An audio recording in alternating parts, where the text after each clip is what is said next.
Sup, freaks? This episode was brought to you by our good friends at Crowdhealth. Crowdhealth is here to help you reimagine how you pay your healthcare costs, how you take care of your healthcare. Crowdhealth is not health insurance. It's actually trying to get more and more people to walk away from the health insurance industry because it's an opaque black box where you throw money in. You don't really know what's going on with it. You don't know how your healthcare costs are being negotiated on your behalf by the health insurance companies.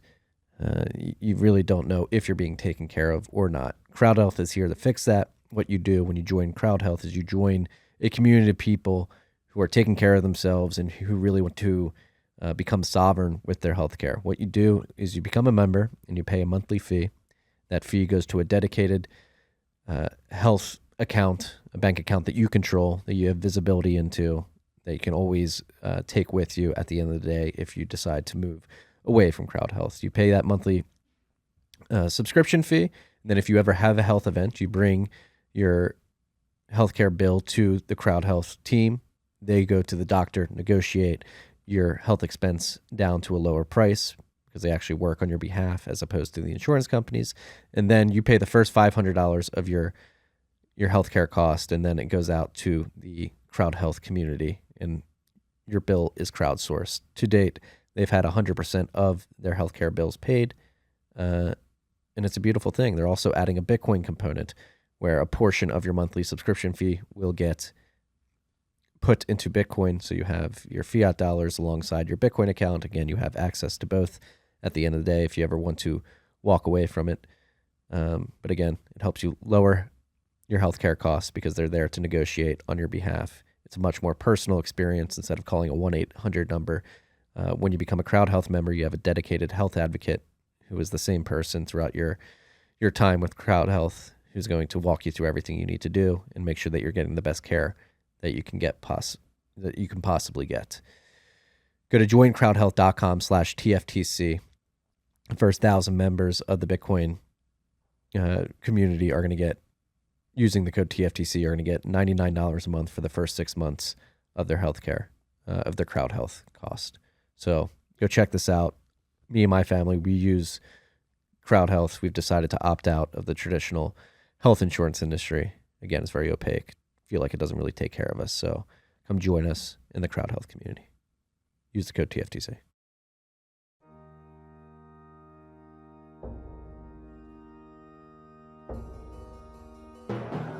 You've had a dynamic where money's become freer than free. If you talk about a Fed just gone nuts, all the central banks going nuts. So it's all acting like safe haven.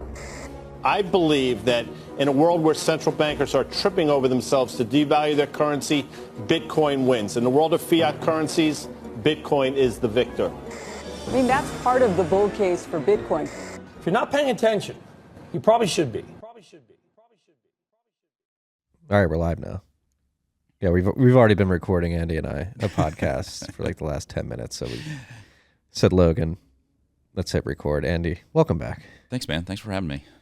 Thanks for coming on. I mean, we're about to talk about some very important topics. I mean, you were emailing me over the weekend. You were listening to the podcast I just recorded with Slim. Yeah, which was awesome. Thank you. Oh, well, he's a stud. Slim does all the work. I just sit here and try to lead him to and pull stuff out of him. But no, one of the big topics of that episode was obesity. The fact that our country is fat. It's only getting fatter. Diabetes is going up, obviously. In the context of what you're doing at Crowdhealth, healthcare costs are going up as a result of people getting fatter and more unhealthy. And as we roll in to open enrollment season here in the healthcare industry, I really wanted to get you back on to talk about these topics and lean into like, all right, Bitcoin is helping us figure out how to do money differently. Like, how is Crowdhealth like approaching healthcare in a different way, and why is it better? But let's just start with obesity. How bad of a problem is it? Well, yeah, no, interesting. Like I reached out to you because I was listening to you and Slim. I was driving from Austin to Tyler, Texas. So for those of you who don't know, Tyler is about 4 hours northeast of here. It's about 2 hours southeast of Dallas. And you go through all these little towns. You know, you go through Corsicana, and you go through Powell, and you go through our favorite one was Karens, Texas. Or like, how many Karens are in Karens, Texas? You know, and so you go through these towns, and you're like, man, they've all got like Slim said, a Dollar General and a Dairy Queen. Some of these towns have like 2 or 3, 4 Dairy Queens, and you're like, holy crap! Like these are the options that these folks have. And we talk about these food deserts, right? And most people think about food deserts as like the urban core. Yeah, inner city, urban core. And these food deserts are all over the country in the middle of nowhere, Texas, where they just don't have any access to really good food, or the food that they have access to, which is actually being produced in their backyards, is being exported to either other cities or, as Slim was talking about, other countries. You know, so I was living it as I was driving 4 hours to Tyler and listening to Slim. So I was like, man, Marty and I need to talk about this. This is because it's a big deal. Yeah. Big deal. I mean, it's George Carlin's America. It's just the land of strip malls, gas stations, and fast food restaurants. Yeah. Well, you know, as I was thinking about Crowdhealth, you know, I told you on the last time we came together, I got screwed because, you know, my daughter had her ear infection, and we went to the hospital, got tubes in her ears, $8,000. Health plan says it's yours, and it's medically unnecessary, and so we had to pay that. I was like, you know, pissed off. And so as you kind of walk through the phases of starting a new business, you're like, what is the problem here? Like, why are we paying so much for healthcare? And there's just so many perceptions, right? Misinformation about this. And so I started doing some research, and, you know, it basically came down to 2 reasons. One is we pay ridiculously high prices, and we have an obesity problem in this country. You know, most people think it's like, oh, we consume too much healthcare. But in reality, if you look at the data, there's actually data from an organization called OECD. It's the Organization for Economic Cooperation and Development. It's 38 countries across the world that share data, and it's North America, South America, you know, all over the place. And if you look at that data, it's like the United States per capita consumes no more healthcare than the average you know, country out there, but we have twice as many folks who are obese who consume twice as much healthcare than folks who are non-obese. So if you just think the math of that for a second, right? Like, think about that like pie chart of like, here's a unit of healthcare. We have twice as many people consuming twice as much, yet on average, we consume the same amount as other countries. What does that tell you?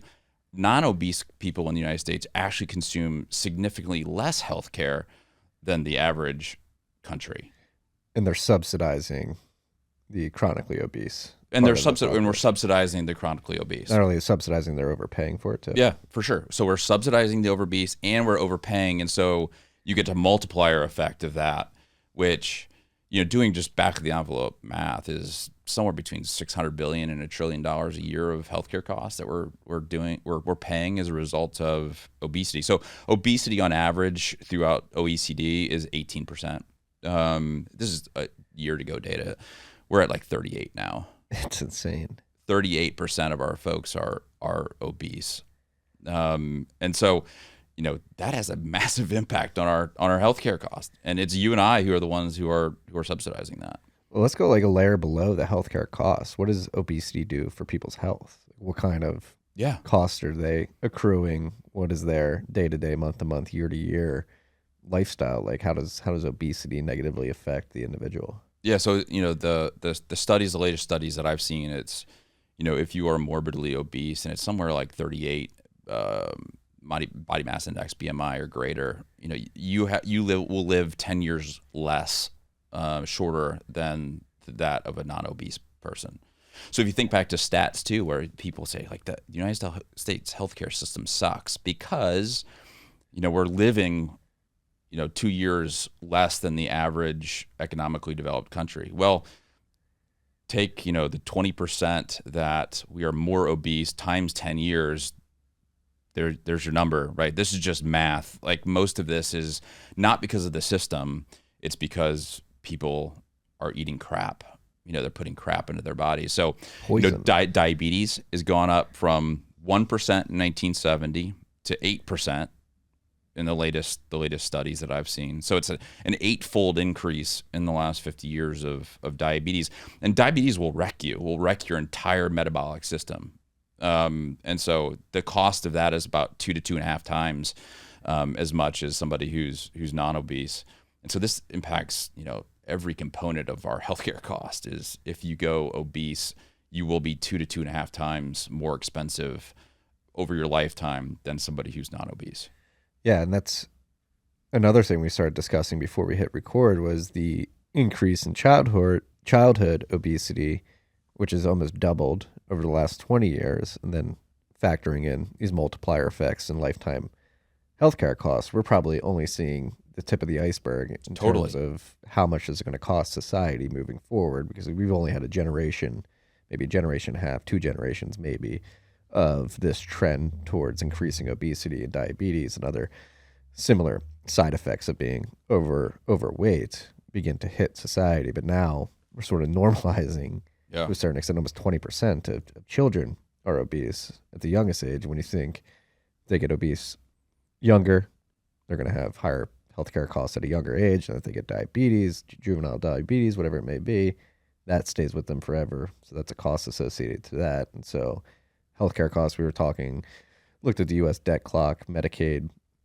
entitlements right now are $1.475 trillion a year, I think, incredible, here in the U.S. And if these people are getting childhood obesity, don't make a change, and they continue into their adulthood and eventually fall into the bucket where they'll be receiving Medicaid, we can only imagine what the healthcare costs will be 20, 30, 40 years from now. Yeah, I mean, the body of a 10 or 15-year-old kid, right, can take a little bit more than a 50 or 60-year-old. And so what do our healthcare look like in 2 or 3 decades? I mean, it's going to be an absolute mess.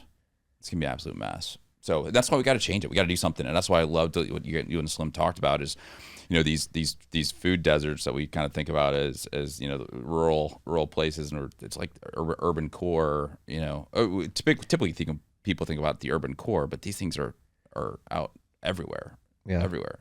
Yeah, it's really, I mean, how do we fix it? I've always fell back on, we need to really get individuals to assert agency over their own life and their own health care and actually take responsibility and try to live a healthier lifestyle. But it's hard. Yeah. Like with these food deserts. And another thing, the government completely lied to us with the food pyramid, and people were eating something like 12 servings of bread a day, sugar, fruits, and that crap is still online. Like it's still on government websites. This stupid food pyramid where pasta and Cheerios are more nutritious for you than a steak, which is it's absolutely ridiculous. It's ridiculous. It's insane. The other thing too is everybody wants to point fingers, right? And one of the data points that I found was really interesting is they're like, oh well, as you get the middle class is disappearing, right? You hear this in mainstream media. The middle class is disappearing. But in fact, if you actually look at the data, more people of that middle class went up than went down. Yeah, so it is getting tighter, right? But more of those people are going up than get down. It's like, okay, well, we have more poor people, and so that must mean that they don't have access to the same good, nutritious, food that we do as, middle or upper class folks. But the data will show that actually men, as they get higher income, actually become more obese, right? So the correlation between, now women actually go the opposite way.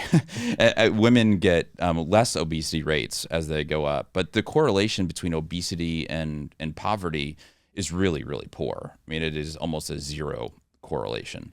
And so this is not about income levels. It's not about access. I think it really is about education, one, right? Like I don't think people are educated to understand that carbohydrates, these high carb pastas and things like that, destroy your body.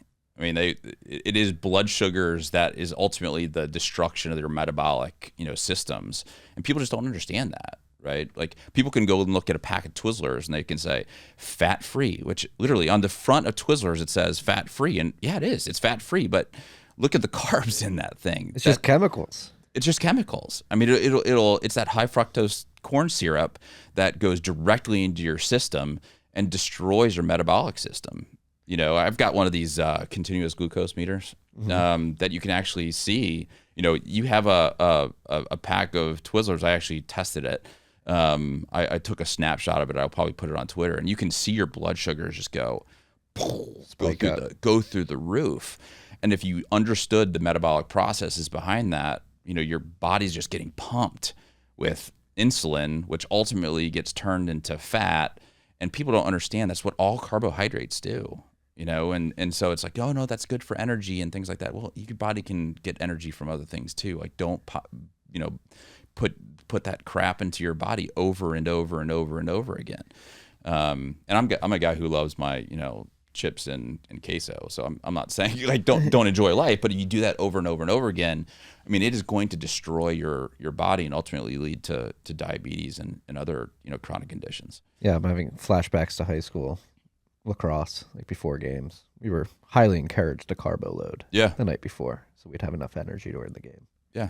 I mean, it's still to this day, misinformation is being put out there around healthcare. And I think Slim hit on a lot of it, right? It's these corporate interests that are having such a huge impact on our system and what we believe and don't believe. I mean, we'll talk about another one is, this might be controversial, but you know, especially as we're talking about a high protein animal fat type diet, which is what I you know, subscribe to. I mean, like, listen, my last meal on this planet, you know, you kind of have those fun questions like, what would your last meal be? We had this discussion last night at the dinner table. Yeah. We had this debate. We had a few friends over. We cooked steaks, and then we had the last meal And discussion. I was listening to Slim, and you talk about, you know, you're out in Jersey and having this just cool, you know, occasion where you were there for 6 hours or something, like smoking meat and stuff like that. I was like, my last meal would include a steak, you know, or brisket, you know, from Franklin probably. You know, so I am all about that. That would be my last meal.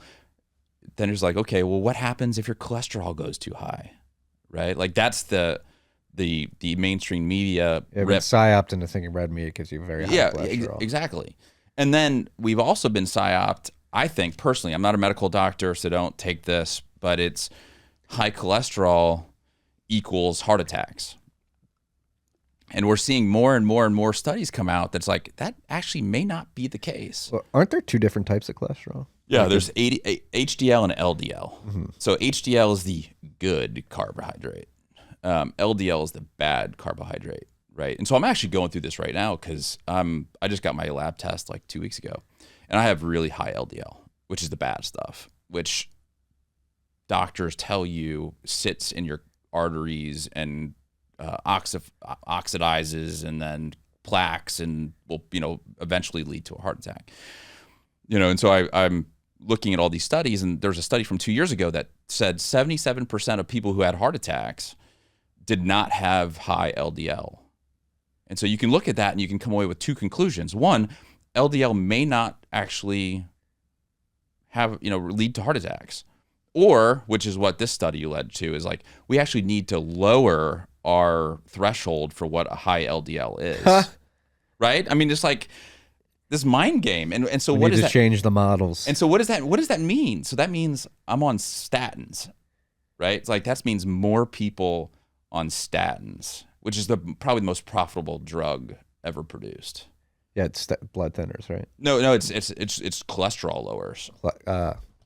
I think that's the right drug. If I got that right, somebody can ping me. But you know, they want to put me on statins, which, you know, I'll be on for the rest of my life. And so I'm really doing this research of saying, is this right? Well, you know what, the research I would like to see, maybe it's out there, I just haven't come across it, and I haven't been looking for it, honestly. But now that we're in this conversation, it's stoking my interest. Like how prevalent were heart attacks before, let's say 1900, like, or let's go even further back, before 1500. Like how prevalent, or even before 0 AD, like when humanity was on a predominantly carnivore diet. We were hunting animals and just eating flesh. That was the main part of our diet. Like, were heart attacks prevalent back then?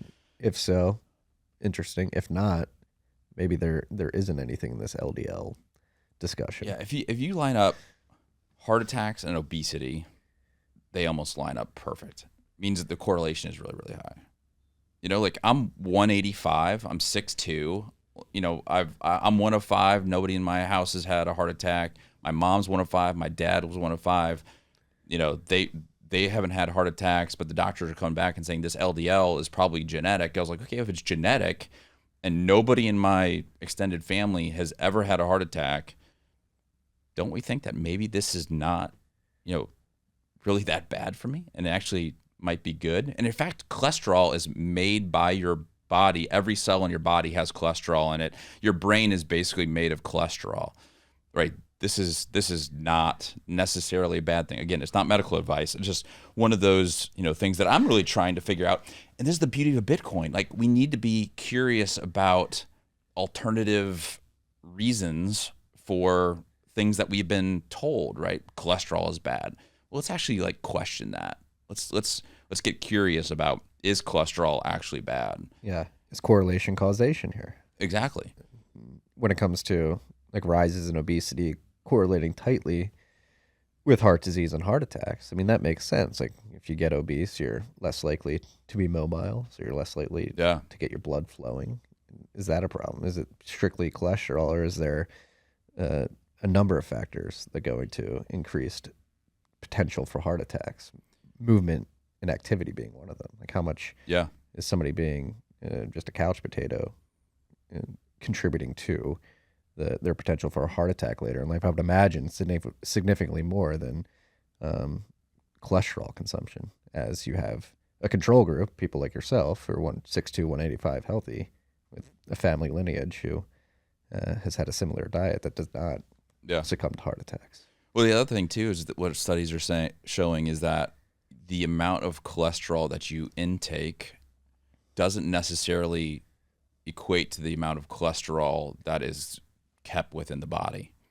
So there's, you know, these, I don't know what, I'm not going to, know the details of this, but there's only so many receptors or something in your digestive tract that can carry these cholesterol, to other parts of the body. Everything else just gets crapped out. So it's like 90% of the cholesterol in your body is actually produced by your body and is not from animal protein. So it's a reaction to. Yeah. And so people, I think it's just this continued war on animal proteins, candidly, right? Like people don't want you to, whether it's climate change or, save the cows or whatever it is, it's like all this misinformation about animal protein to keep people from eating good, nutritious, food. And as opposed to like what you and Slim were talking about, this burger made of sludge, basically. Chemicals. It's no, it's funny. It seems like a big example of don't believe your lying eyes. Cause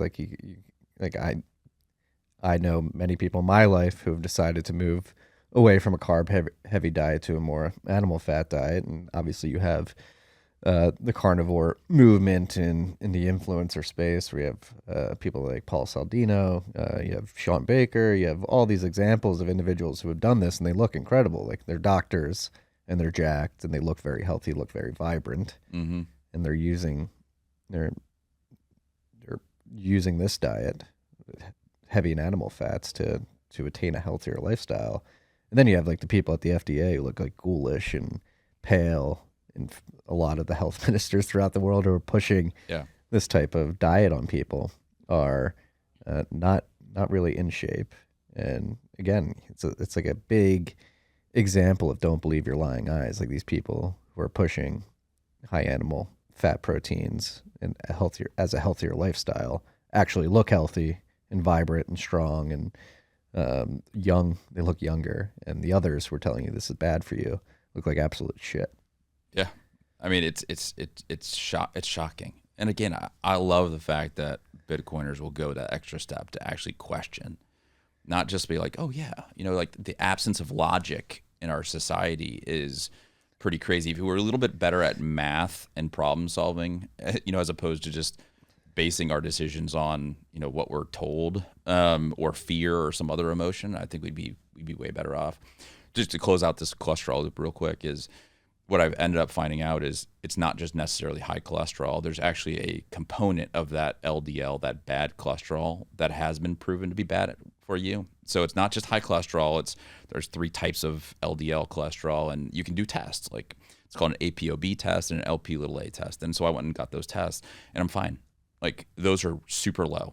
You know, my LDL is high, but these 2 components of cholesterol are super low. But nobody tells you that, right? So you have to go and try to figure this out. There's actually a really great doc, Peter Attia, who is here in Austin, I believe. He's just wicked smart. He's a Stanford guy. And he does really cool kind of alternative views on health. And so if anybody has any health questions, I'd go to Peter Attia on YouTube or one of those. Just awesome.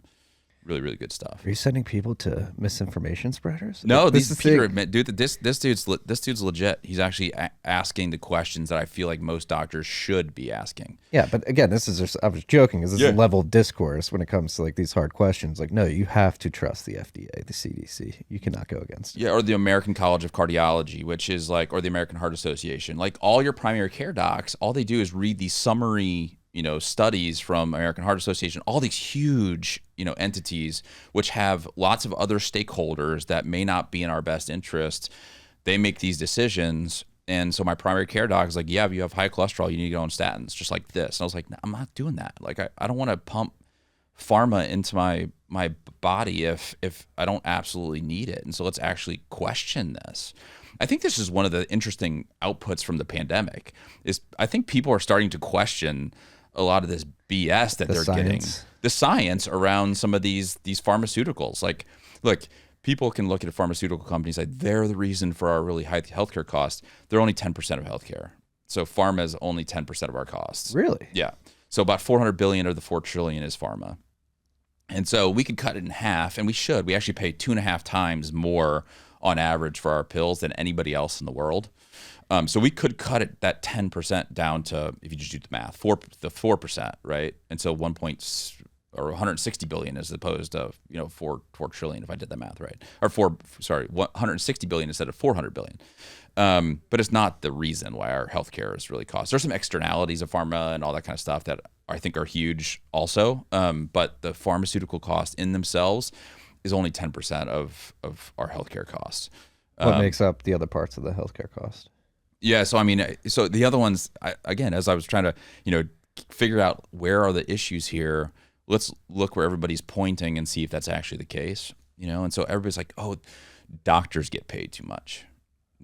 Doctors do get paid in the United States about twice as much as any other, doc in the country or in the world. So docs in the United States make on average about $290 a year. There's 1 million of them, so that you can do the math. $290 billion, $4 trillion of healthcare costs. Add 10% benefits to those docs.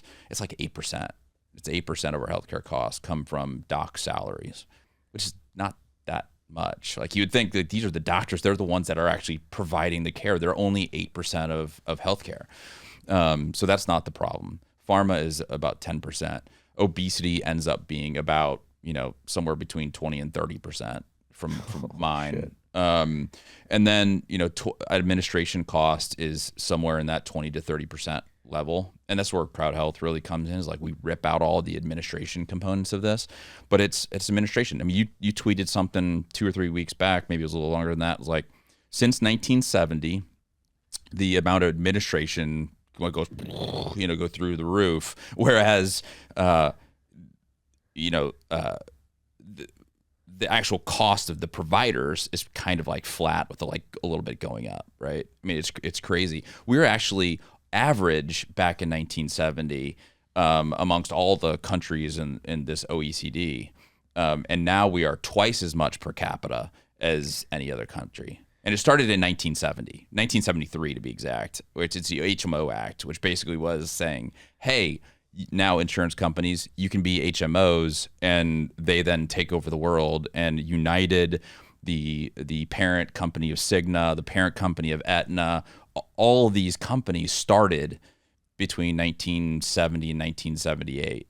And then it just all got, held in the handbasket because these insurance companies bifurcated us and our doc. And we then have kind of a principal agent problem. We have the agent not being us, an agent being one that's actually against us, like against all of our interests. Yeah, they created an administrative layer that's just And an administrative layer, that's crazy. This happens. This is one of my big pet peeves. Is so in healthcare, you have this administration sort of implanted between the patient and the provider, which has obviously, you have inflation of administrators over actual healthcare providers, which is insane. People just pushing papers of middle management and working deals with pharma and whatever it may be, suppliers for the hospitals, and actually billing people at the end of the day. And you talk to we discussed this on the first episode, I'm sure, like the doctors hate dealing with these people because it's a bunch of bureaucratic bullshit. But this happens all over. Like one of my other pet peeves is diploma inflation in the area of law. Like if you look at like a similar chart to the one you just described, is the amount of law degrees that have been given out over the last 50 years. And you've had insane diploma inflation in the legal realm. And over the same time, that correlates very heavily with the number of laws that have been written, the number of regulations that have been written. And so that's adding just more friction to the free market. Is you go tell a generation, 2 generations of people you need to go to college, get a degree, and then get a good paying job out of that. Oh, by the way, one of the best jobs you can get is being a lawyer. Yeah. They go, they get that degree, they become a lawyer, and like, hey, I need a job. Let's go make some laws, or find somewhere where they need new laws or regulations written. Now all of our legislators are lawyers. Yeah. And by the way, like, the number one lobbyist, more money spent on lobbying by healthcare companies than almost any other, industry, all the other industries combined. It was like $1 billion last year on lobbying from the healthcare space, and so, I call it the medical industrial complex. It's not too different than the military industrial complex back, 50 or 60 years ago. And today it still exists. Well, yeah, and it's still today, right? Yeah, absolutely still today. Man, one of the things I love though, when you and Slim talked, was like, how do we make this optimistic, right? Yeah. Like, I think the optimistic part about this is, if you don't eat crap, if you really have like a low time preference approach to your health, which is, let's eat well now so that I can feel really good when I'm in my 50s, 60s, and 70s, 80s, right?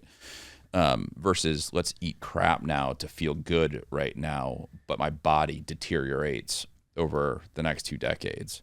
Like if you can have a low carb, diet, if you exercise, the probability of you having a chronic condition is very, very small, right? So one study says 70 to 80% of chronic conditions are preventable, right? Which means that if you work it's a whole out, lot.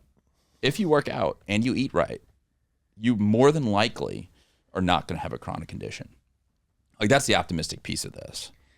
Yeah, and going back to like Slim's conversation, that's really what I was leaning into. Like, how do we change this? We focused on supermarkets and all the poison they're selling people. Like, how do you begin to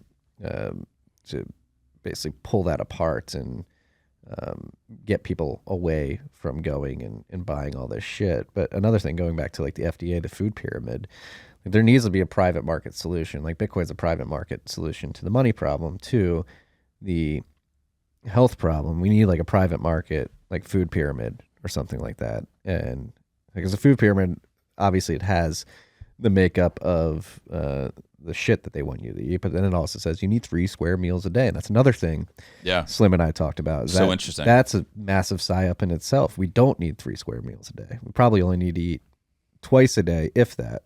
1 large meal a day could probably sustain us very, very easily as humans. Yeah. And it's like and I think we are, again, staying on the optimistic tip, as I was mentioning, we have seen this upswell of doctors on YouTube or on Twitter, wherever they may be, who are beginning to say, hey, this FDA approved, CDC approved, American Heart Association approved mandate of what is actually healthy and what isn't may be wrong. Here's other options. You don't have to trust me, but here's what I'm laying out. And then hopefully depend on individuals having the ability to think critically, make decisions for themselves, and begin to trend towards that. I do think that trend is rising. I mean, I think that's right. I mean, I think as you guys were talking about being optimistic, there's been some wins. There's been some wins over the last year, especially with what Slim is doing. And, you know, I don't think everybody has the option of, you know, going to your local, you know, rancher and getting it direct, right? But at least start with stay on the outside of the store. Like, don't go inside. Yeah. Right. I mean, I think that's a great start. And people, that is counterintuitive to a lot of people because of bad education to say too much meat is bad for me. Too much cheese is bad for me. Too much. Stay on the outside of the grocery store. And 9 times out of 10, you're going to be okay. You know, you're going to be okay if you do that. And if you do that, you will more than likely lose weight. Crazy story from just this weekend. Talking to a relative who's on Weight Watchers, right? This is how screwed up the system is. And I was like, okay, so how do they decide like what points you get? Like they get certain number of points per day or whatever. And she's like, oh yeah, we can have as many potatoes as we want with whatever we want, and that's 0 points, right? But if and I was like, oh, what about like a steak? And she's like, oh no, like a steak is like 4 to 6 points, and that's for like, I think it was like 3 ounces or something. Like, I was like, who's having a 3-ounce steak? You know, one, and you can have as many potatoes as you want, which by the way is like super rich in carbs, will be turned to fat in your body, whereas a steak is bad for you. And I think it's proven over and over and over. Like if you cut the carbs out of your diet, your body will start using fat as the energy as opposed to carbohydrates. You will start losing weight. You know, and so here's the other thing too is, man, all this interesting kind of like stuff that I'm learning about on nutrition is, how do you think you actually lose weight? Like, where does it come out of? Everybody thinks you lose weight by shitting, right? Like you're like, hey, do I lose weight by, you know, if I'm crapping a lot, does that mean I'm losing weight? It's like, no, it's the exact opposite of that. It's actually like, if you're on a high protein diet, what happens is you start pissing a lot. Because that fat is broken down and it comes out of your body as either urine or hydrogen out of carbon out of your mouth, right? And so I never knew that. Yeah, so you can actually look it up. There's really cool articles on this where if you start pissing a lot and you're not crapping, it's like, okay, well, my body is understanding that I need to break down fat for energy. And if you look at fat, like a beautiful ribeye, right? Like that fat, especially if you put it on that grill, that stuff starts melting. Yeah. Right. And so that's what your body does to that fat too. When it starts using it as energy, it melts it down, and it ends up coming out of your body as piss. Yeah, right? that's what I was going to go to. Like thinking metabolism, your body eats the fat, and you're more likely to lose weight if it's easier for your body to eat the fat, and natural occurring fats like ribeye fat is probably easier to break down for your body, I would imagine. Yeah. And so, and people just, all this misinformation out there, like, because we're just not educated. We're just not educated on the basics of nutrition and how your body works. Again, you know, I don't know if PayPal is going to discount my $2,500 or whatever, like for saying this. Like, I'm not a nutritionist. They backpedaled. They backpedaled. Okay. I'll check my account when I get home. I don't have a PayPal account. I'm just kidding. But I'm just, so, you know, all this misinformation about nutrition that if people would know, I think our obesity rates would go back down. That and more of a low time preference lifestyle would have a massive impact. And that's where I think, again, the beauty of Bitcoin is like people understand low time preference, right? And that's such a key fundamental component of living as a human being, that if we started to gratify ourselves right now, our body breaks down, our monetary system breaks down, everything starts breaking down. And it's just one of the beauties of being in Bitcoin and around folks who appreciate the values of Bitcoin. Yeah. Once you begin viewing the world through a lens of low time preference, it really does change all these areas. And again, it's easier. It's cheaper too at some point as well. Again, I'm talking about like lowering your time preference. You eat better food, so you have to eat less. Yeah. You have lower healthcare costs. It's cheaper all around. But again, it's how do we keep the momentum up? Because like we said, on an optimistic tip here, there has been an upswell of positive momentum, and it's just trying to build that and keep pushing that snowball down the mountain and make sure it gets a big enough where most people just take it as common sense. Yeah. Like, this is how we should live our lives. And can we ultimately get to a place of saying, hey, maybe you don't need 3 meals a day. Maybe you need 2, or maybe you need 1. So instead of eating crap for 3 meals a day, why don't you have like animal protein dense food for 1 or 2 meals a day? Yeah. You know, like my kind of routine is I have eggs and bacon every morning. I know that's not a beef, and so Slim might yell at me, but like that lasts me easily all the way through, you know, the end of the day. You know, I don't even think about snacking, none of that stuff, right? You don't, for at least me, if I eat either lots of carbs in the morning or I don't eat in the morning, my body wants those carbs throughout the day. And it's like, man, if I can just have some eggs and bacon, like I'm good throughout the day, right? And I can get through without having the snacks. And that's where people get crushed, is these super high carb snacks that they eat throughout the day. As they're sitting down. As they're sitting down at their desk. Yeah. I'm like, there is some education that needs to happen here. And I love how Slim and the Meat Mafia guys, who I'm going to see this week too, they're doing awesome work on getting people educated on this stuff. Yes, they are. I think they're actually going to be recording it here at some point.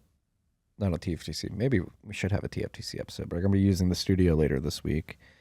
But again, like bringing this back to healthcare cost, that's one thing in the email you sent me on Saturday. Obesity probably accounts for $1 trillion. It's probably annual. Yeah, annually. So our current healthcare costs are about $4 trillion. So it's somewhere between 600 billion and $1 trillion, depending upon what assumptions you make. But I think including all the externalities out there, it's easily $1 trillion. Yeah. You know, it's like I can probably get you easy 600 to 800 billion worth of direct healthcare costs.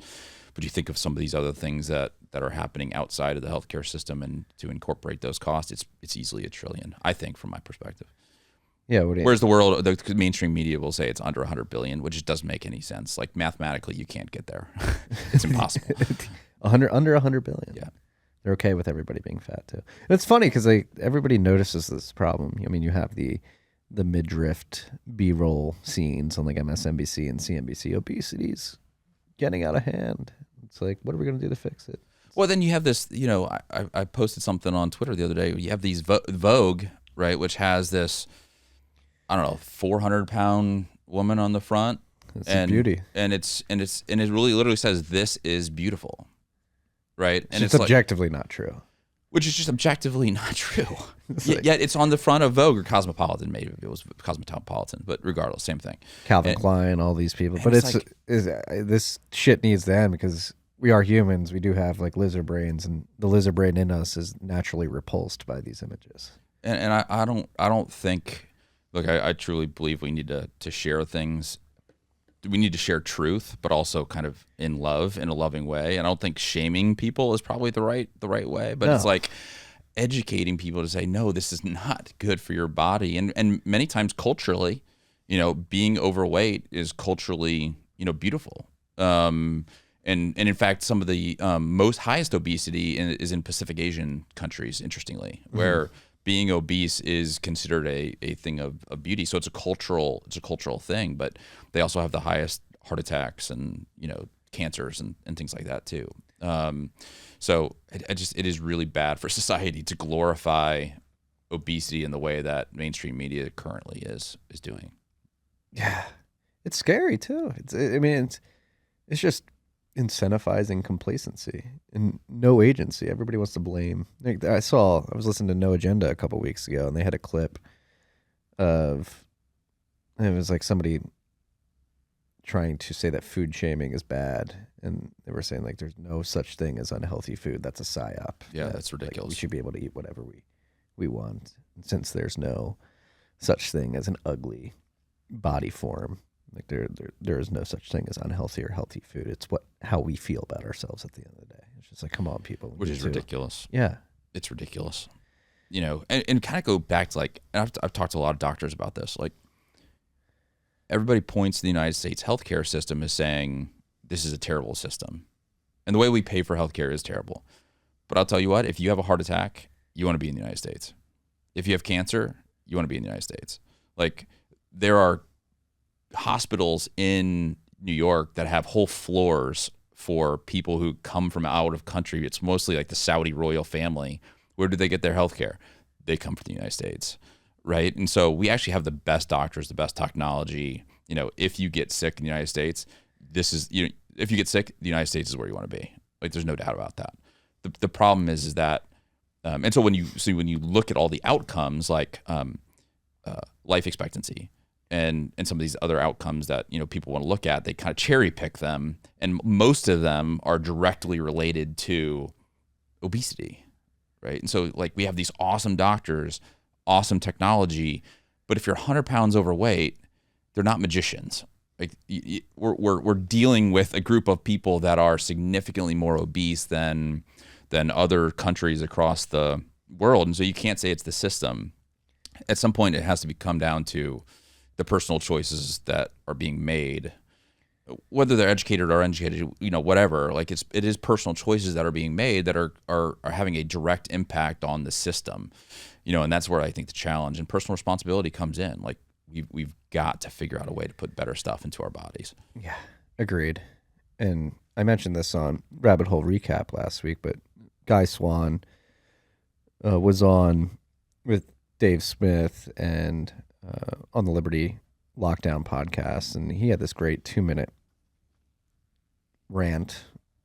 And again, we have Fix the Money, Fix the World out here, our studio, but I really do think it is the core of everything. He had this great 2-minute rant on when you like break the money, when you break the mechanism that helps you coordinate economic activity and preserve your work, your value that you output into a monetary good. Once you perturb that good, and people begin to notice that the people who have control of that good, mainly central banks and people connected to the Fed window and other windows like it across the world, just to have this undue advantage where they can, if you're a bank, you can give a loan out without actually having the money and then put an interest rate on that and actually make money from nothing just because you have access to the ability to give that loan out in the first place. You eventually, as time goes on and it becomes more and more obvious that this is the way the world works, you have a nihilistic world where people are like, all right, why should I go out there and try to make my life better? Why should I go out there and try to be a productive member of society? It is obviously and very blatantly constructed in a way where people have an advantage that I'll never be able to attain because I don't have access to the money spigot like these people. So why even go out there and do anything? And then that leads to, why should I eat well? Who cares? Yeah, they're not paying for the costs of that. You would think the incentive, right? Again, it's unfortunately the high time preference, you know, society we live in. Like, you'd think enough of the incentive would be like, I want to live well when I'm in my 70s, 80s, and beyond. You know, so let's take care of myself now. Especially if you have this romantic vision of like retirement, when you retire, Exactly. and you go travel the world or something like that. Well, and even for folks who are, you know, lower income, I mean, I think, you know, families, culturally, families are really important, grandkids and things like that. I want to be able to run around in the backyard with my grandkids. So I should take care of my body now so that I can do that in 3 or 4 decades or, you know, whatever. But it's not, for some reason, it's not a big enough incentive for, you know, the vast majority of Americans. And there's no monetary incentive to take care of yourself either, because somebody else is paying for it. And in fact, it's the opposite of that, which is we all think we're getting screwed by our health system because we're putting in way too much and not getting anything out of it. So when we do have a healthcare event, we try to suck as much out of it as possible. And so, you know, the incentives of the healthcare system currently through health insurance just suck. You know, it's totally perverse.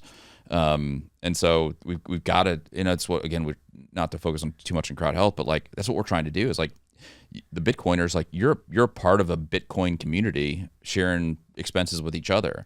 Like, if you try to suck out as much, you know, of the economics as possible, you're just screwing Marty and you're screwing Andy and you're screwing, you know, all these people who are Bitcoiners and are a part of it. And so there's an incentive, you know, not to try to extract as much out of the system and to actually, you know, shop, you know, to do some consumerism. And so that's what's massively been hugely successful in the way we're doing this.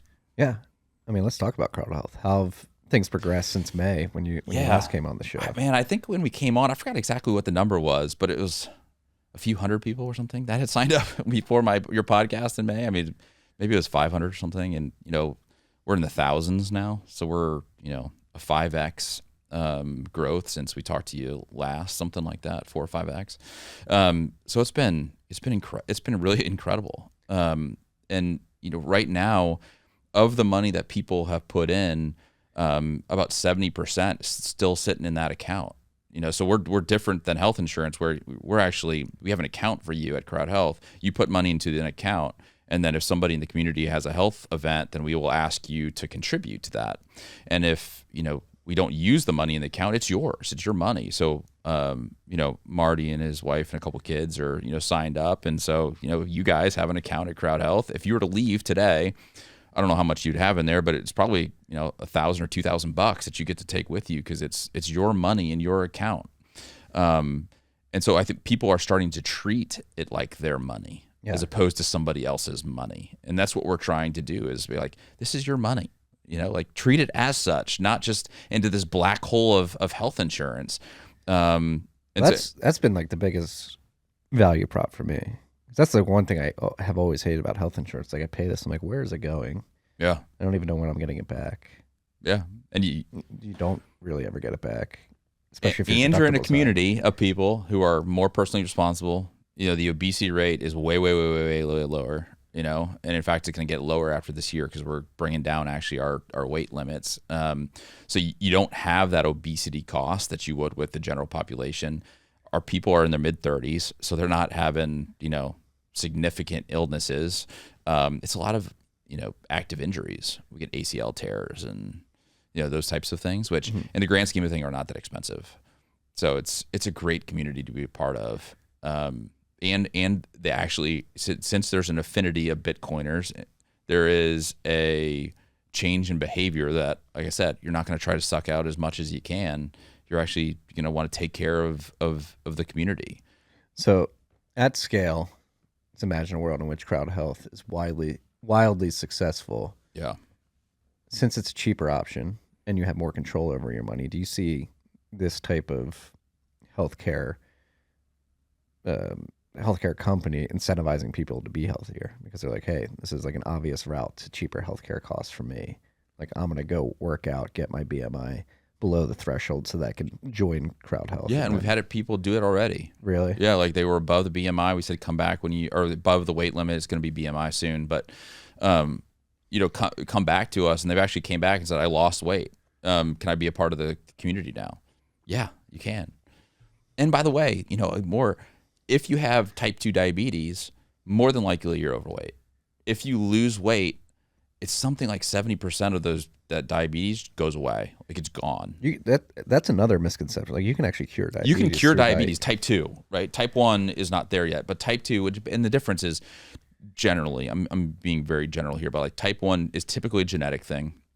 Typically you're born with it. Type 2 is a result of lifestyle. So you are eating way too much sugar, carbs, and ultimately what happens is that you become insulin resistant, meaning all the insulin that your body's pumping into your bloodstream, it doesn't have as great of an impact as it did with people who don't have as much, right? And so you can cure type 2 diabetes in the vast majority of cases if you just lose weight.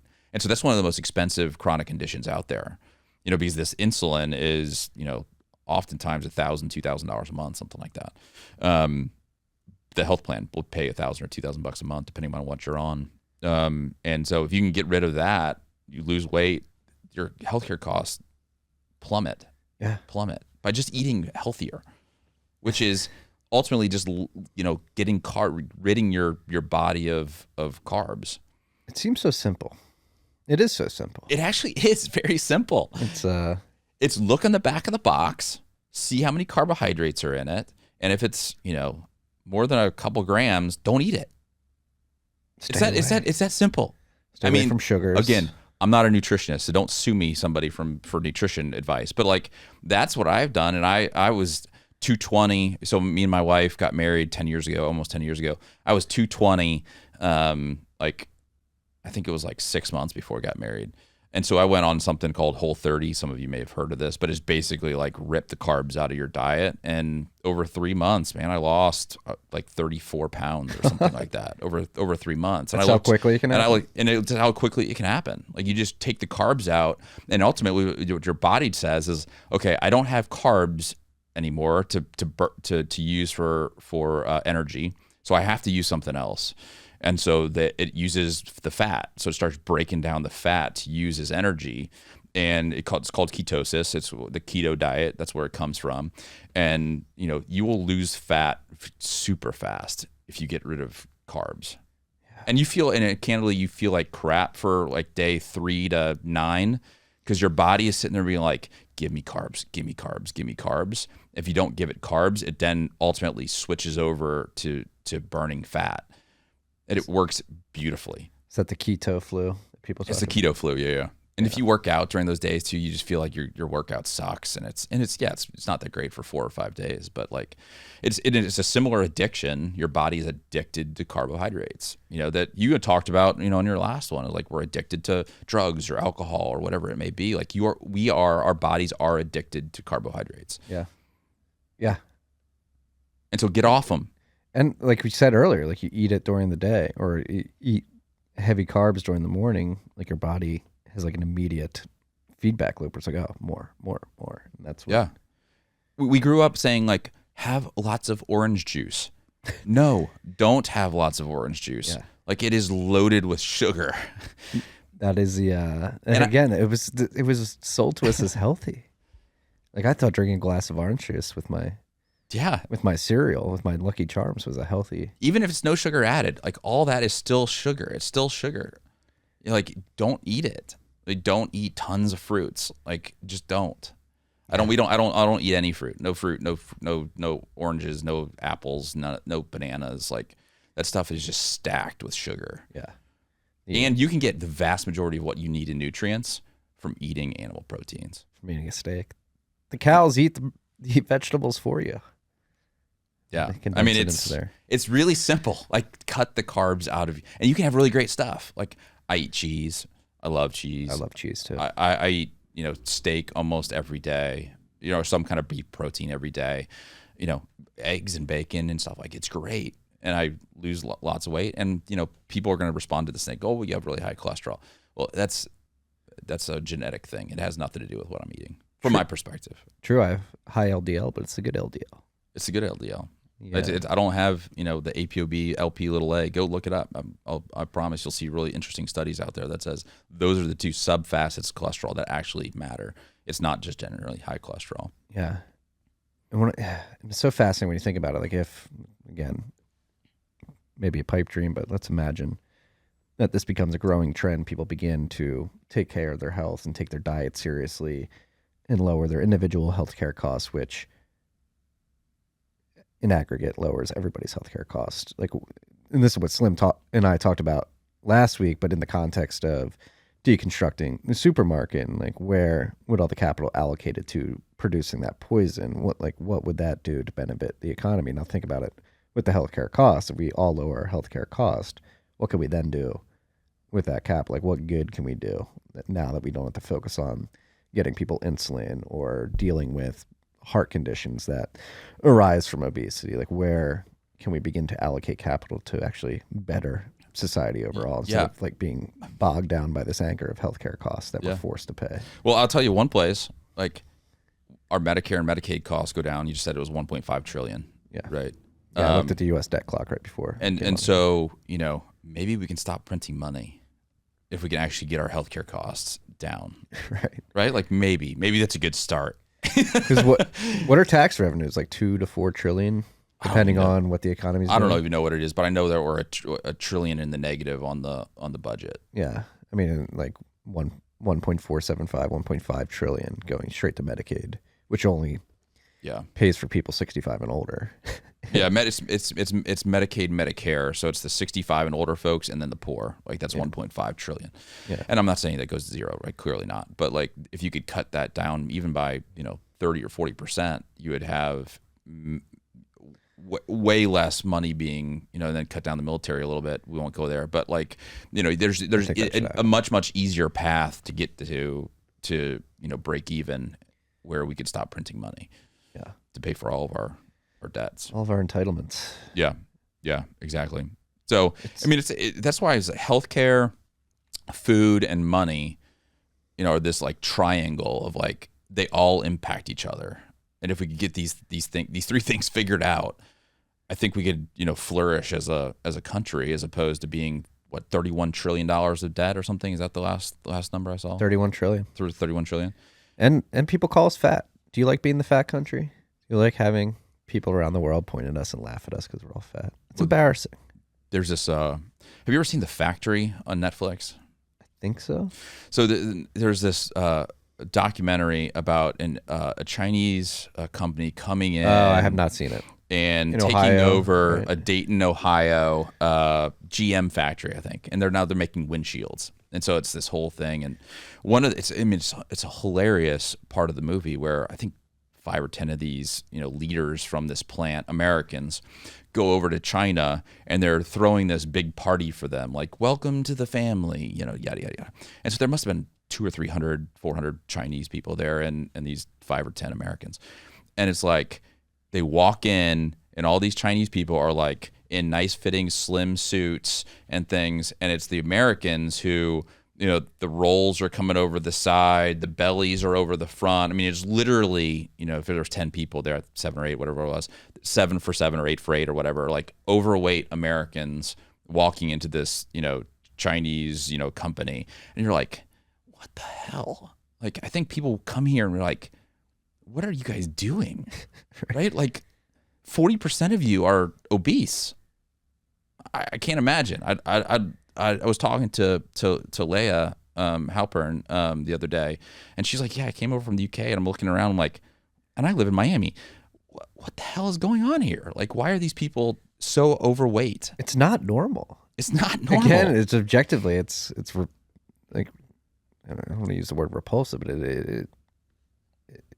if you're not jaded by it because you're surrounded by it day in and day out like we are as American citizens, it is a bit jarring to come and see like how did, I mean, the Wall-E meme of like eventually American society will get so fat that they'll just be running around in like floating chairs so they don't have to move at all. Like we're headed down that. And as a society, we should be a bit introspective and say, this is not right.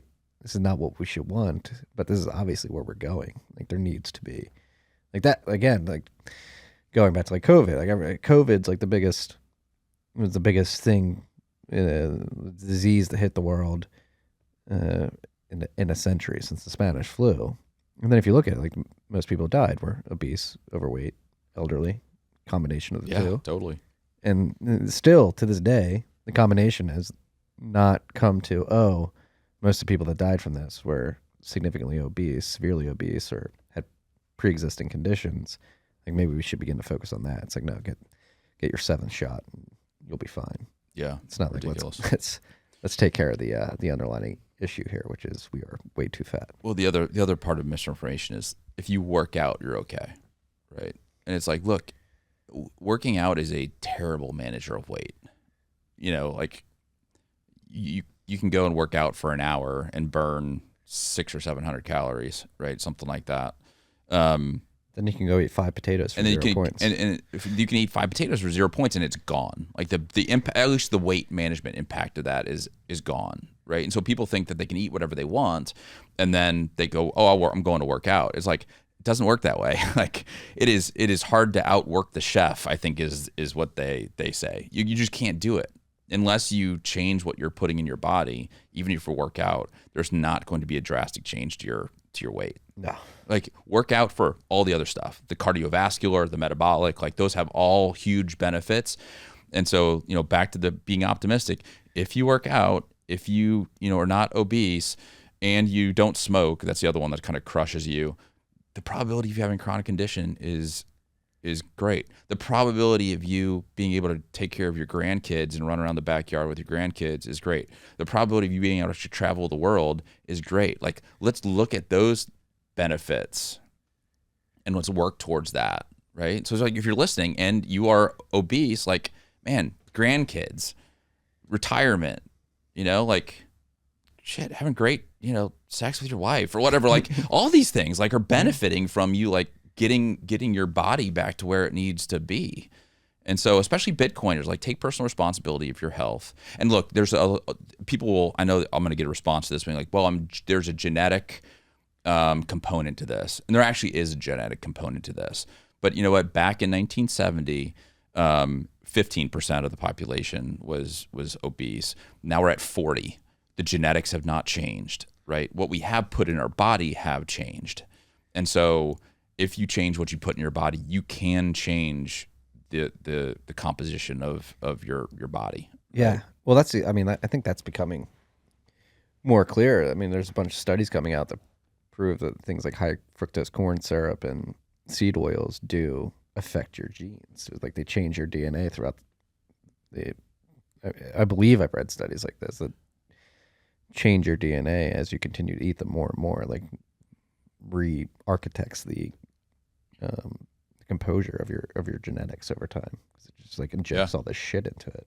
Well, you see the correlation of obesity and cancers too, right? And I don't know if they're directly correlated, but I mean, or they're cause and effect. But I do believe that the crap that we're putting into our bodies is impacting the astronomical rise in cancer cases over the last 30 or 40 years. So you look at cancer cases since 1970, it's like a hockey stick. It just goes through the roof. And it's like, okay, so how is that? Oh, the air people want to say it's what we breathe, and maybe that is partially it. But what I breathe versus what I actually intake into my body via food and all the crap that we put into our body, you can't in one breath say it's what we breathe, and in another it says, oh, it doesn't matter what we put into our body. Like, that just doesn't make any logical sense. No. Right? Just because you can't see what you breathe doesn't mean. And so I love the fact that Slim's like, hey, buy your meat from a local producer. It's not going through the 22 different steps in the chain. You're getting it from that guy. You know what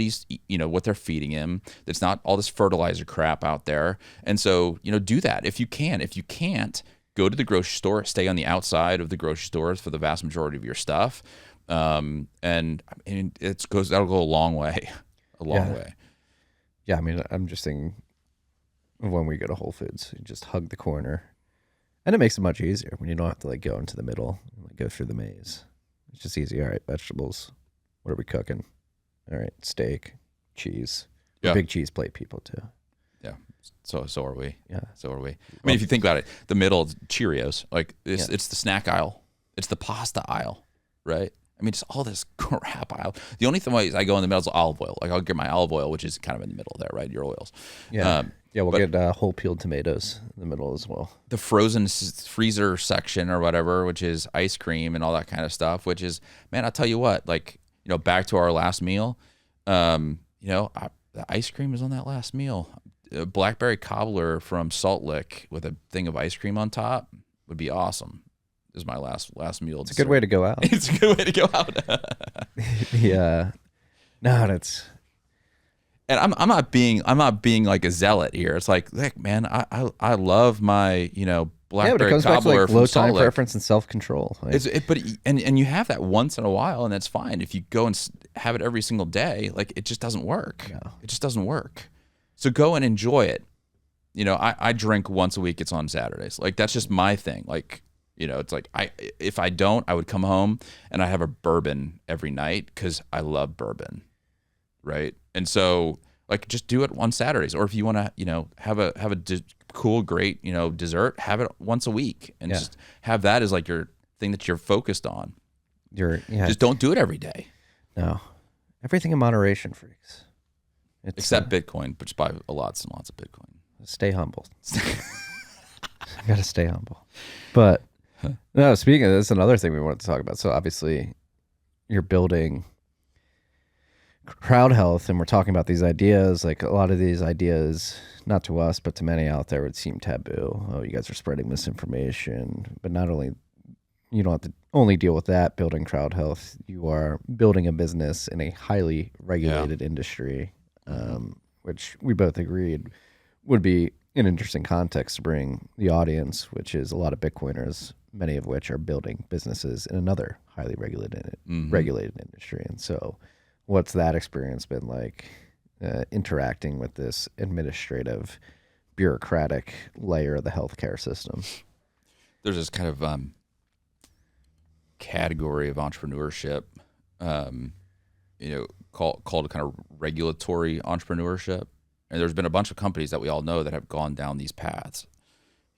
Uber, there was that, what is it, Netflix or Amazon Prime or whatever, that there's a series on Uber, and the first, whole season of that was just him railing against the local, taxi cab medallion issuers. Yeah, exactly. Right. And he went in, he's like, man, screw it. I'm just going to go after him, and we'll see, what we have to go through. We've taken a little bit more of a, a structured approach to this, which is, all these departments of insurance throughout the country, there's one per state, and they are, if you sell direct to the consumer, they're the ones that regulate this.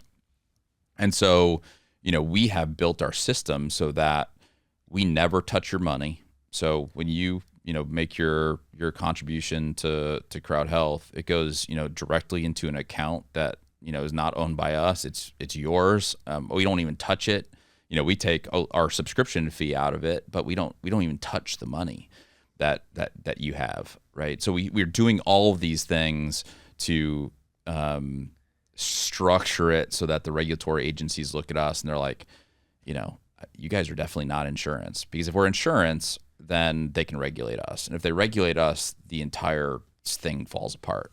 And so we've been very, very careful in structuring this in a way. And it's just about being curious, like, what are the rules? What are the laws? A big part of the law, and this is what freaks most people out when they join Crowdhealth, is you don't transfer risk from Marty's family to Crowdhealth. Like, you're still responsible for your bill. We're helping you fund it. And we've done a really nice job of helping people fund it. I think we've had 1,200 different bills thus far, and we've been able to fund every single bill.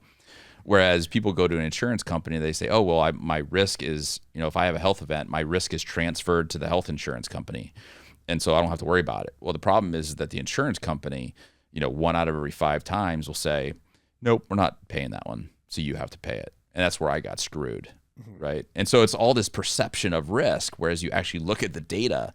Health plans pay, way far less, in terms of claims than we're able to crowdfund for. So actually crowdfunding for these healthcare expenses is way more efficient and effective than going through a big health insurance company and have them decide, what they're going to pay and what they're not going to pay. It's way more effective, and it's still cheaper too. It's way cheaper. It's way cheaper because we're going to doctors and saying, hey, if our member pays you in cash, how do you feel about that? And the doctor's like, we love it. And so much so that we'll give you 30, 40, sometimes 50% reductions versus what they're going to get paid by the health plan, because they don't have all the administrative costs associated with that. So it's 30 or 40% of administrative costs. Doctors spend about 30% of their time dealing with health insurance plans. So not only it's a money issue, right? It's somebody sitting on your shoulder and saying, this is how you need to do your job. Right? Imagine like sitting at your desk, or you're sitting right here and somebody's sitting back of you and say, Marty, don't ask that question. Ask this question. You're not allowed to ask that question. You're like, shut the hell up, dude. Like, I've been trained to do this. This is my God-given skill. Some anesthesiologist is sitting behind me telling me how I should practice my cardiology practice. And this person is a health insurance company saying, you can't do that. You can't do that. Right. And so it is just it's a drain on some of these doctors. And they're like, dude, if I can get away from health insurance companies, I will give you significant discounts to what I'm charging them, because I'm charging them basically to deal with their BS. So you guys save them time and money. Time and money. And time for them is way more important oftentimes than the actual payment. Right? Imagine if a doctor is like goes from 70% of his time being spent on patients to 100% of his time. Like, he actually gets almost a 50% step up in the money he can make, because he now has the time. He doesn't have to deal with health insurance plans. Yeah. I mean, they love it. Our biggest fans are doctors. I think it's something like 10% of our customers or our members are doctors, or nurses. Doctors or nurses. I think it's medical professionals is the way we do that. Yeah. And so when, I'm just curious now, just thinking of the mechanics of this, when a bill is crowdfunded by the Crowdhealth community. Obviously, you have the individual who is having the health event pays the first $500, and then let's say it's a $5,000 bill, you get 9 others to put up $500. On the doctor's end, do they see like 10 different transactions? One. Yeah. Okay. Because what happens is we all have accounts, and so let's just say Marty has a health event that needs $5,000. We'll crowdfund the $5,000. It'll go into Marty's account, and then it'll go directly from Marty's account to the doctor. Yeah. Yeah. Okay. And so we have third parties kind of helping with all of those components. You've of explained that before. But you don't have to deal with that, nor does the doctor get a bunch of checks. Yeah. So we make it super easy on both the members and the doctors. Yeah. Here's the thing: is that somebody was telling me this before a few weeks ago, and I never thought about it. Healthcare has been built as a business to business industry, right? It's between health plans and hospital systems. And the consumer isn't a part of that, right? So this consumer just has to come along for the ride. Like, what if you could build a healthcare company where the consumer was in control? Like, it was consumer oriented, And so I'll give you one of these examples is so I have a virtual primary care doc. I talk to him on my phone, 5 minutes. That's all I need. He's like, "We're gonna get you labs." Perfect, gone. He sends me a doctor order for labs, which I then send to Crowdhealth. Then within 3 hours, I have something where I can go to any of these, in my situation, LabCorps in towns. There's like 8 of them in Austin. I show them my phone. It goes beep. It has all my information. I get my, blood drawn. A day later, that lab comes directly to me. It tells me which ones are high, which ones are low. Then I can jump back on the virtual again, 5 minutes with my direct primary care doctor. And he's like, "Let's talk about these," And he's like, "Okay, well, your cholesterol is high." So then I jump over to a Crowdhealth also offers like a specialty virtual care, or will in the next month. And I can talk to like the leader in lipids, which is cholesterol, basically cholesterol. I can talk to the leader in that, and all that costs me nothing. It costs me nothing because all of this stuff is a part of my Crowdhealth membership. Like, that's how you and I, guys in our 30s and our 40s, right, want to deal with healthcare. Like, I don't want to walk into a clinic. No. I want to talk to somebody on the phone, and please don't call me. Like, text me, or if I set up a time with you that works for my schedule that we can talk, let's do that, right? Yeah. This is, just plainly better UX. It's just better UX. Yeah. And look, if anybody's a member of Crowdhealth, it ain't perfect yet. We're a year in, but it is getting better and better and better and better. So that we're trying to make all of this just like super frictionless.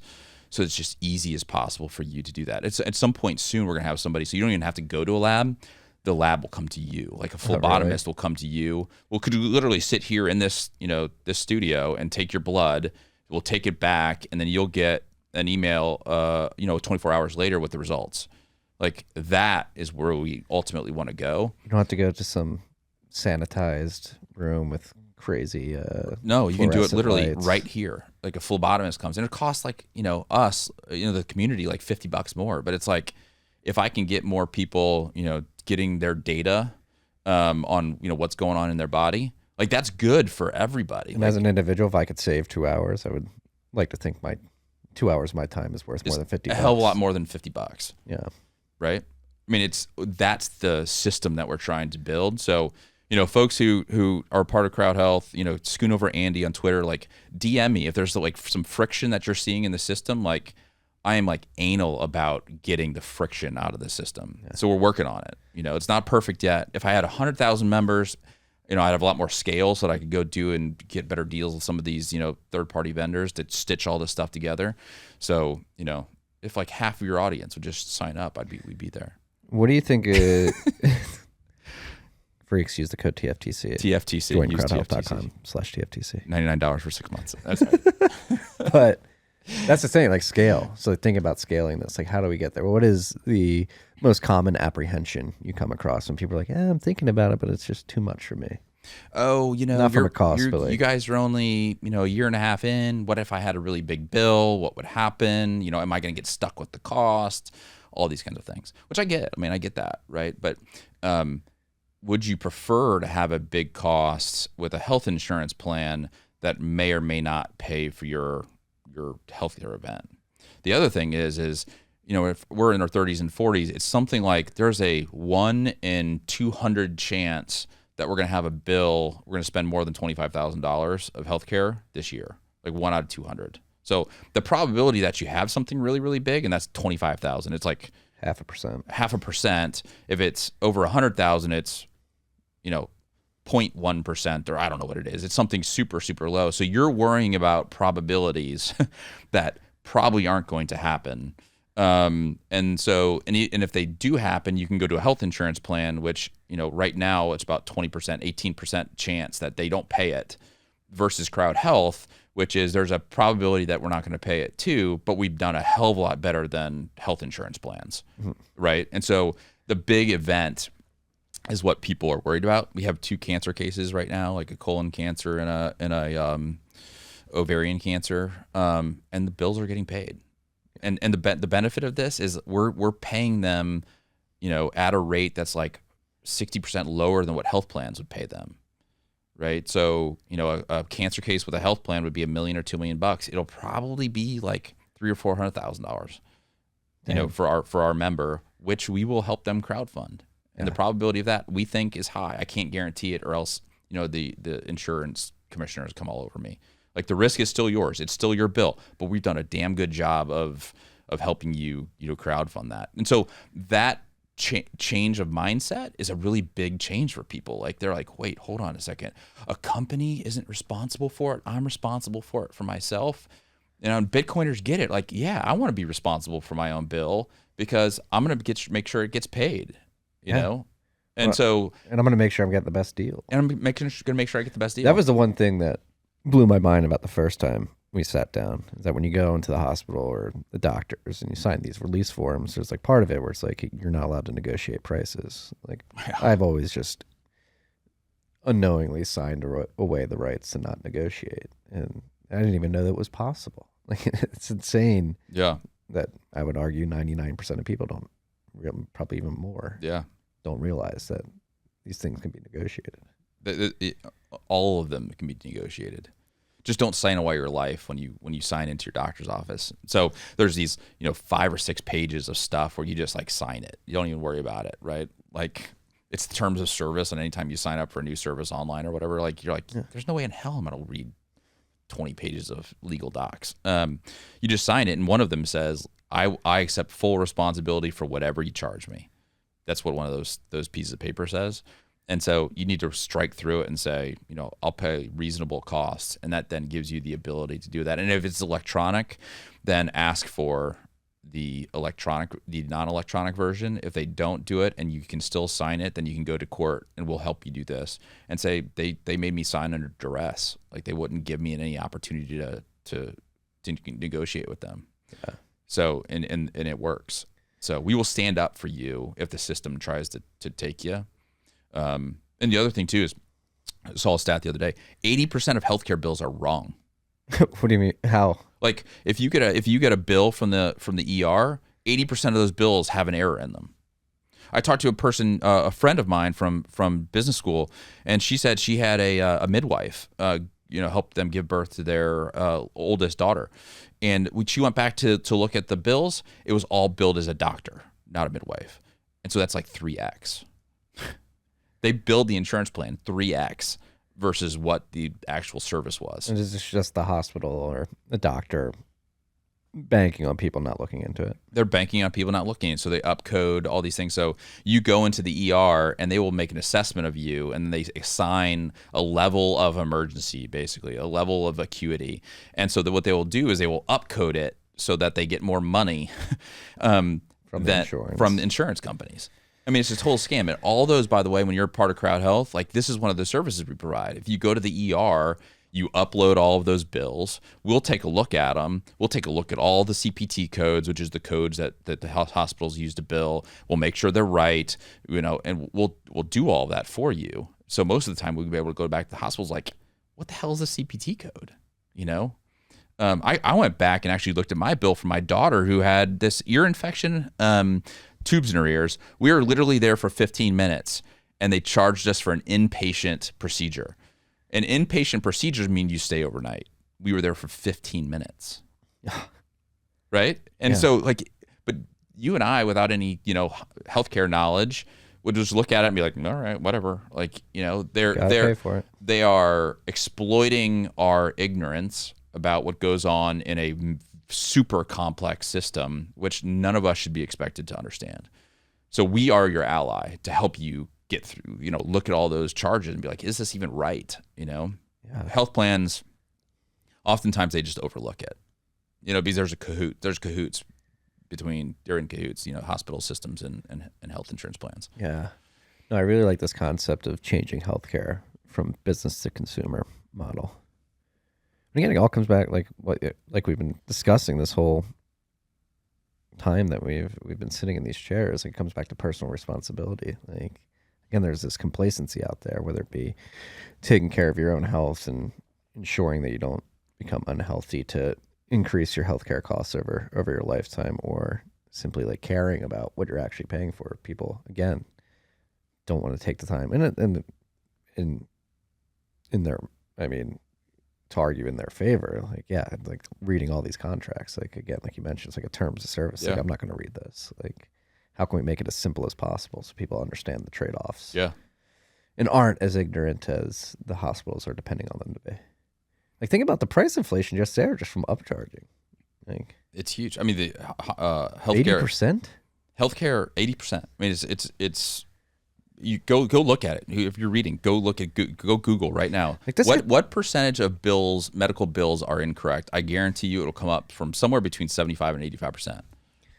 This gets back to like this. There's just some pervasive sickness in our society. Like, people, again, ignorant, complacent, whatever you want to say, but they do have this idea that doctors have their best interests at heart, that they're there to help with their health, and that they want to take care of them. People went into this profession because they want to help humanity. And as soon as this administrative, regulatory, business apparatus got thrust on top of it, it completely dehumanizes the end consumer at the end of the day. Totally. And it's just like, how can we get as much money?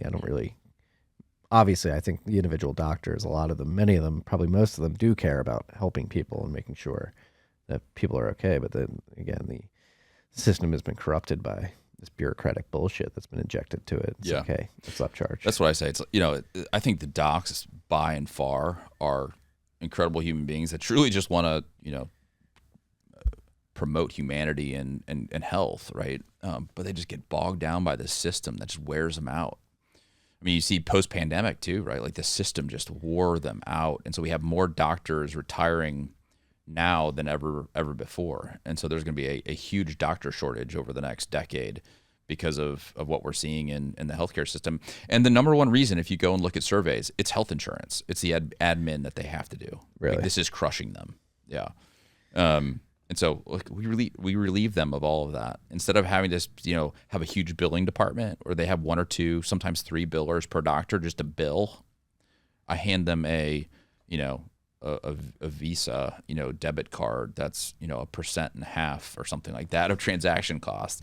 Ultimately it'd be awesome to do it over, Lightning or something where it's like pennies. And so we're moving that direction, but it'll take us a little bit. But there are so many incentives for these doctors to love what we do, and we're huge supporters of the doc. So I don't want this to become any anti-doc, because they do an awesome job. 99% of them.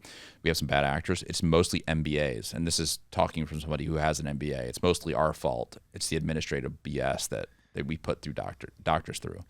The Harvard Business Review class coming in, it's fucking everything up.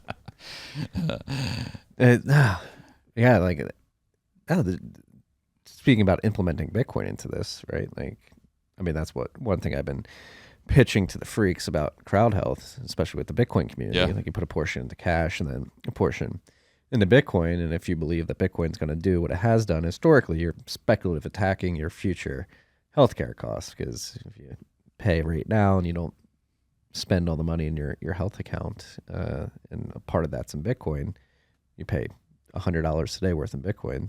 Today's $100 could be worth $1,000 a year from now. And I think it changes behavior. Yeah. Right. We the way that we work is a part, like what you said, part of the money stays in fiat, and then 75% goes and gets converted to Bitcoin. And so we want you to be able to use that fiat for liquidity instead of having to go and sell your Bitcoin. So, right, if we have some event, we say, hey, you have to either sell more Bitcoin or if you have to put more fiat in. And so I actually think that creates a really interesting component to this affinity group, because they're like, I'm going to act differently knowing that if I consume healthcare in an unreasonable fashion, then people are going to have to sell their Bitcoin. And none of us Bitcoiners want people to sell Bitcoin, right? And so I'll give you a real lifetime thing for me. Back to my labs, right? There's a lab literally like a half a mile from my house. I went and I priced it out for the labs that the doc wanted me to do. It was $431, right? If I walked in, $431. And I was like, man, it's so easy. Like, I'll just go do that. Crowdhealth will pay for it, you know? And I was like, you know what? Like, as a good, responsible member of Crowdhealth, and by the way, the CEO, I probably should see what the Crowdhealth rate is, right? So I go and I send my lab to Crowdhealth, and within literally, I think it was like 2 hours, they came back and said it'd be $44. Ha!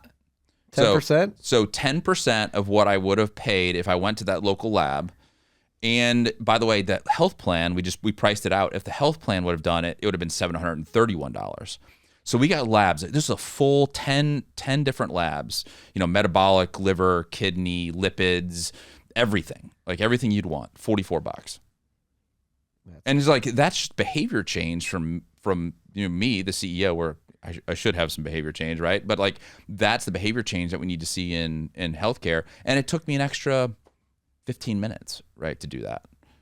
And but I saved the community, you know, I saved myself, you know, $400. Yeah. About $400 for 15 minutes. That's a good return on a time investment right there. And the good thing is all I have to do is, you know, I have a care advocate internally at Crowdhealth. Like for me, you do too. So your family has Jasmine. You know, all you have to do is like text Jasmine. Where's a great place to get a lab? Yeah. You know, she's like, here it is. And she'll send you a little voucher on your phone that all you have to do is show up and go bing, and they got all the information they need. You walk right in. Yeah. Like that's that easy. It's great UX again. Right? We're trying. So we're trying to make it super easy to make really good decisions on your healthcare expenses. And I think the Bitcoiners will be incentivized to do that because they don't want people to sell their Bitcoin. No. So that's why we built that affinity group. And so soon Bitcoiners will only be sharing with Bitcoiners. It'll be super, super cool. Yeah. Again, TFTC, join crowdhealth.com. Sorry. For 6 months. But no, it's such a massive problem, and people again have been set in their ways with healthcare. I mean, that's been one of the biggest memes of the last decade and a half is like free healthcare. Is it really free? No, we're paying for it. And so anybody who's getting healthcare through their employer, they're like, oh, my employer's paying for it. I was like, no, dude, you're paying for it.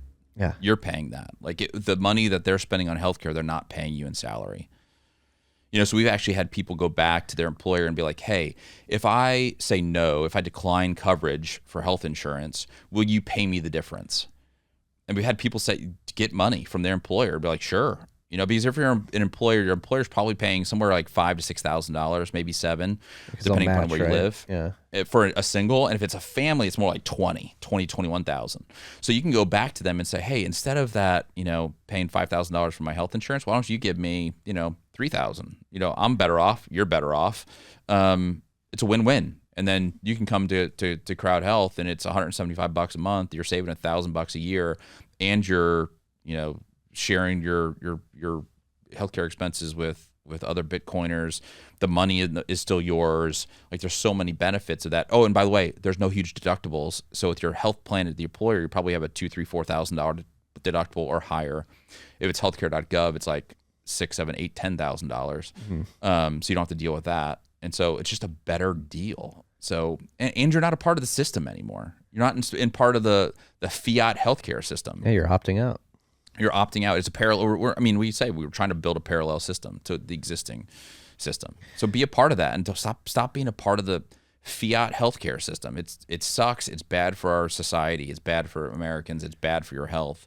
It's just bad. Stop supporting it. It's a bad incentive system. They're overcharging you. They're wearing down doctors. Again, just the disincentivization of people getting into the healthcare industry, particularly like becoming doctors that actually want to help other individuals, should be like lesson number one. Like we need to tear out this bureaucratic bullshit, because if not, at some point in the future, we're going to be extremely fat, extremely unhealthy, and there's going to be nobody to take care of us.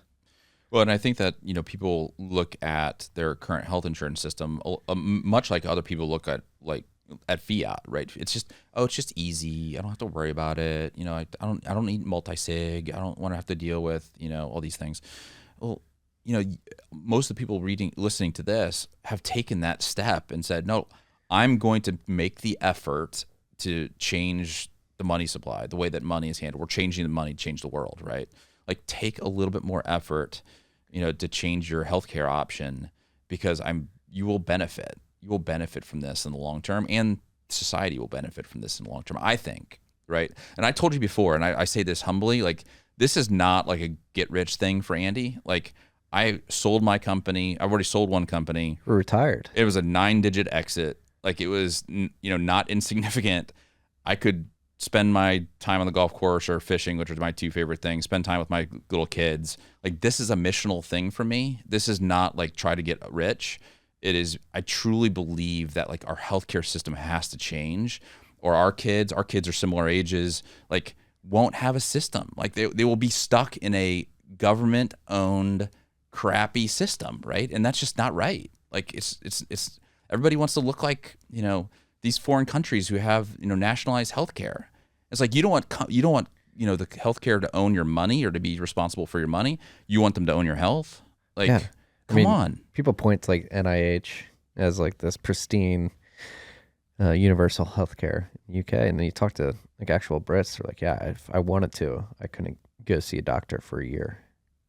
Yeah, you tear your ACL and you're sitting there for 6 months waiting for an orthopedic surgeon, and by that time it's screwed itself up internally, and you have to tear it apart and start back again. It's like, no. No. Even if it was better, I don't want the government having anything to do with my healthcare. No. Nor do I want my employer to do anything with my healthcare. Like, same things. Like, the employer should not be in your healthcare business, right? Yeah. Like, you should own your healthcare. We have 4 million people in the United States, according to the Rand Corporation, who are just in their jobs because of healthcare. And if they had some other form, they would do something entrepreneurial. Like, so it's called the, healthcare handcuffs or something like that. It's like you're handcuffed to your jobs because of healthcare. Like, that ain't right. Yeah. That's anti-American. So you can tell I get fired up about this, but this is not like, trying to make Andy rich. It truly is like, I'm trying to change the way that we do this, because I think our country needs this. Yeah. And going back to like opportunity costs, like when the state gets into these things, healthcare, and they perturb the free market from actually providing a solution like Crowdhealth, which you guys are finding a roundabout way to bring it to people. Like, again, think of the opportunity cost. There's people who would have started jobs, or companies, because they weren't worried about like not getting healthcare from the company that they're staying with. Again, if we lower healthcare costs because people are healthier, like, what would we be able to spend money on for productive endeavors throughout the economy? It's just mind blowing when you think about like the compounding effects of the perverse incentive system that in healthcare. And again, it touches all this healthcare, it's food, it's money, it's finance, there's just the incentive systems have been completely borked throughout the economy. It's actually pretty astonishing that we have a functioning society right now.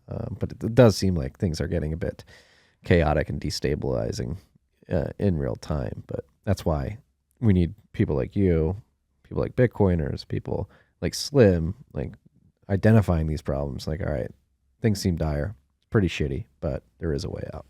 Like, hold the torch, follow me. You guys talked about it on the podcast. I think it's like when things are destabilized, that's when innovation can occur, and have impact on really big things. I mean, there so many companies came out of the 2007, 2008, financial crisis that are now, some of the leading companies on the planet, right? Because they solved the destabilization. And I watched the All In podcast. It's one of those ones that I really like. I don't know if everybody, if you've seen it, but it's, for VCs, and they're like, they're rolling through all these companies that came out of that recession. And it's like, holy crap. Like, there's some massive companies that have came out of this destabilization. We're seeing it right now. And I think really cool companies are going to come out of this and destabilize, in health insurance and all these things, banking and a lot of these industries that have been, in our lives, unfortunately, for the last, in terms of health insurance, 50, 60 years.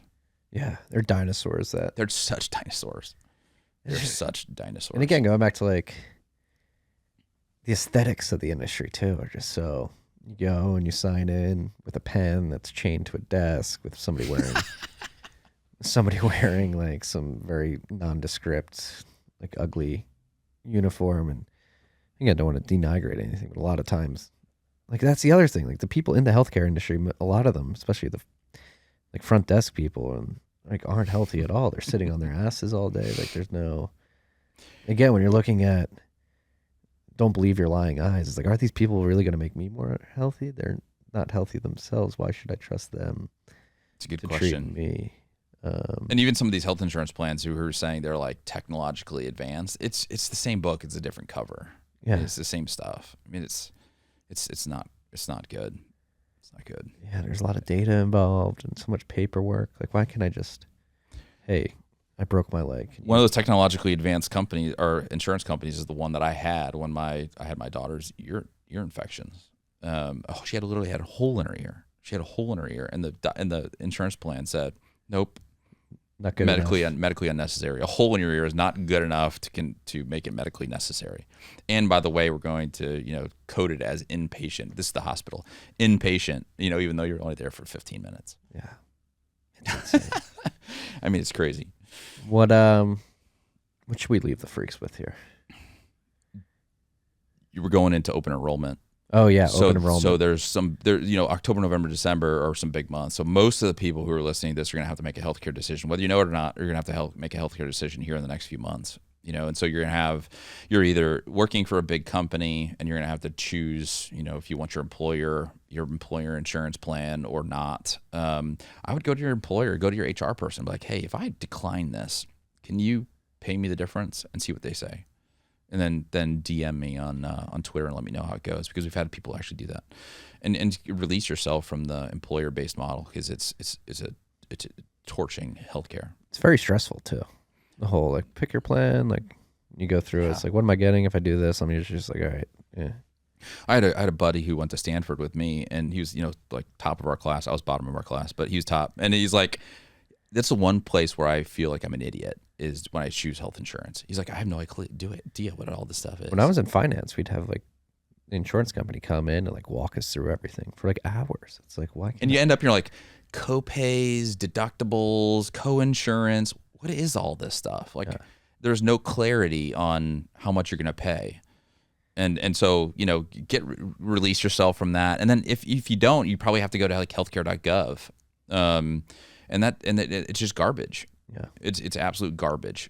And so, don't do it. Try us, or, if there's another one out there, there's not really a competitor, but there's some other stuff out there. Try that. Try something other than insurance, because I think you will be, happy with this decision. We call ourselves delightfully uninsured because we're actually uninsured. I'm an uninsured, all the members of Crowdhealth are uninsured. That's my goal. My big goal for the world is to have an insurance-less society.